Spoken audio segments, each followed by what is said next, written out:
محمد وعلى آله وصحبه أجمعين. والسلام يا دمان شعبك خير سماليلان مدحوينك حيينك يقدمي فيصل بعدمي نحركي مانطة كلانكي وكساب سنة وحنا كساب سنة لبا أرماد بالغ هذلي موضوعها جنده ده أرماد دور الشدة من ده سياسة أما جودها النقطة أما الدبيد النقطة قضب كهراء كساب سندور شويك وعلى سلقرتين حسبي واللي لحبنات صحوه طبعا لا قرفيه ولا قوضها الله أرماد دور الشدة خصية أوردن قضب كلامات كساب سياسة وعلى سلقرتين كلن كيجوري أما إسبدال الصعود هالنقطة أما جودها النقطة أما الدبيد هالنقطة بس سياسة كساب سن إن مدحوينها labada gudoomiye iyo mid laba xubnood oo xisbiyada qaarka ka socda axad la isu yimaado oo laga wada hadlo arrimaha khuseeya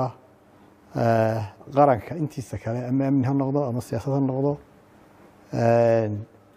labada arrimood baa la isla soo qaatay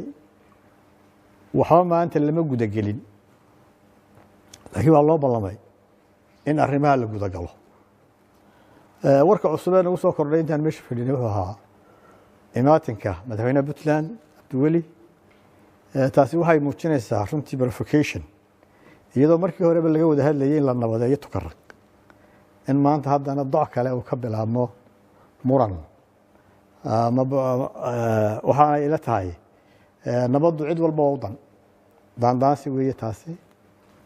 marka waxaanu uga digaynaa cid kasta oo abuuraysa dee xaalad ammaan darro in qarankuna uu waajibkiisu yahay inuu iska difaaco wixii gardarra haddii ilaahay ka dhigo waxaan ku celinayaa nabaddu waa laga shaqaynayay marka dowladda inagu dhex jiray iigad baa inagu dhex jirtay nabadeyntii hore socotay taasi waxay faruuraysaa tii hore socotay way faruuraysaa dee arrin cusub oo verification way noqonaysaa arrinta ku saabsan xeerka la ansixiyey wasiirka hadda ka hadli doona sida la sheegay laakiin dastuurkeena waxa ku qoran wixii ka hor imanaya diinta iyo dhaqanka xeerka ma geli karaan marka waxay u baahan tahay in laga wada tashado oo haddii il duuf dhacay oo ay jirto dee wax lagu daray waxaa waajiba in laga saaro marka wixii faahfaahin waxaan uga baxayaa wasiirka waa mahadsantihiin سؤال قدامي سؤال